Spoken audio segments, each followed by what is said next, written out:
Loi des nœuds ou première loi de Kirchhoff.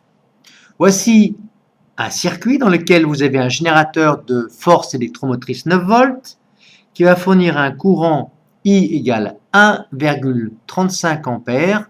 Ce courant I arrive au nœud A, d'où partent deux branches, la branche 2 et la branche 1. Quelle remarque faites-vous concernant le courant qui arrive au nœud par rapport à la somme des courants qui en partent? Eh bien, l'intensité du courant qui arrive au nœud A est égale à la somme des intensités qui partent du nœud A. En effet, 450 mA plus 900 mA, ça nous fait 1350 mA, autrement dit 1,35 ampères. Le courant qui arrive au nœud A vaut également 1,35 ampères. Loi des nœuds, loi numéro 1 de Kirchhoff. La loi des nœuds nous dit ceci. En tout nœud d'un circuit et à tout instant, la somme des courants qui arrivent au nœud est égale à la somme des courants qui en partent. I1 plus I2, somme des courants qui arrivent au nœud, égale I3 plus I4, somme des courants qui en partent. On peut écrire cette loi des nœuds d'une autre façon.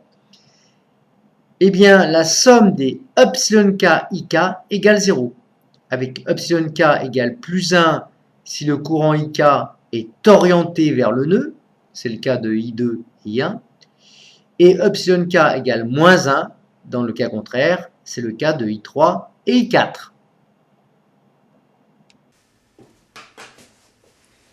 Petit exercice ici d'application sur la loi des nœuds. Eh bien, voici un circuit dans lequel vous avez 4 courants qui sont orientés vers le nœud A avec les valeurs suivantes. Je vous demande que vaut l'intensité du courant I4 qui sort de ce nœud A. À vous de jouer.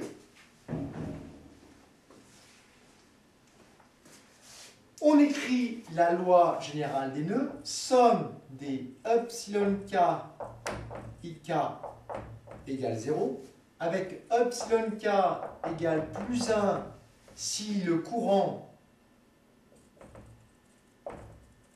arrive au nœud, et puis εk égale moins 1 si le courant part du nœud. Quel que soit évidemment le signe du courant. Attention. εk ik égale 0.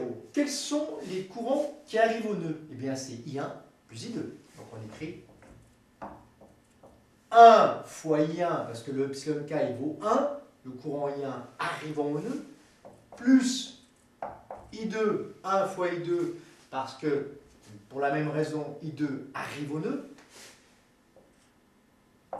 plus quoi? Alors attention, maintenant vous avez deux courants qui sortent, I3 et I4. Donc on met moins I3. Pourquoi? Parce que le courant, lui, part du nœud. Et moins I4, puisque le courant I4, ici, il part du nœud A, sort du nœud A. Donc tout ça est égal à 0. Nous, ce que l'on cherche, c'est I4. On bascule I4 de l'autre côté. Moins I4 devient plus I4. Égale donc I1 plus I2 moins I3. Bien, il ne reste plus qu'à faire le calcul. Hein. I4 vaut donc quoi? I1 qui est égal à moins 5 ampères, plus I2 qui vaut 2 ampères, moins I3 qui vaut, ça fait moins 3 ampères. Ce qui nous donne la somme de moins 8 ampères plus 2 ampères, ça fait I4 égale moins 6 ampères. C'est évidemment ce que vous allez trouver. Une autre façon de voir la loi des nœuds. On peut écrire aussi que la somme des courants qui arrivent au nœud est égale à la somme des courants qui en partent. Donc, somme des courants qui partent du nœud. Quels sont les courants qui arrivent au nœud? C'est I1 plus I2. Quels sont les courants qui partent de ce nœud? C'est I3 plus I4. Attention, une fois de plus, les courants sont algébriques, ils peuvent être positifs ou négatifs. Ça dépend du type de circuit. Vous verrez par exemple que dans les régimes sinusoïdaux, le courant il va une fois dans un sens, une fois dans l'autre.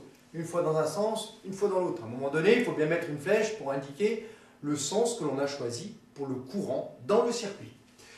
Donc, I4 vaut quoi? Eh bien, tout simplement, I1 plus I2 moins I3, ce qui nous donne pour I4, à nouveau, I1, ça fait moins 5, plus I2 qui vaut 2, moins I3 moins 3, ce qui nous donne à nouveau moins 6 ampères.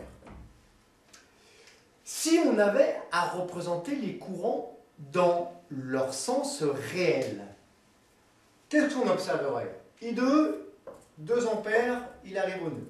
Je le remets dans ce sens-là puisque I2 est positif. I3, il vaut quoi? Eh bien 3 ampères, donc il part effectivement de ce nœud. I1 vaut moins 5 ampères, donc si I1 vaut moins 5 ampères, c'est-à-dire que le courant réel qui vaut 5 ampères est dans l'autre sens. Donc voici un 5 ampères. Et ce dernier courant, I4, on trouve moins 6 ampères. Donc, si en sortant il vaut moins 6 ampères, et bien en entrant, il vaut bien 6 ampères. Faisons la somme des courants qui arrivent. 2 plus 6 égale 8. Somme des courants qui en partent. 3 plus 5 égale 8. On retrouve bien une vraie réalité physique au niveau de ces courants qui arrivent au nœud. Somme des courants qui arrivent au nœud égale somme des courants qui en partent.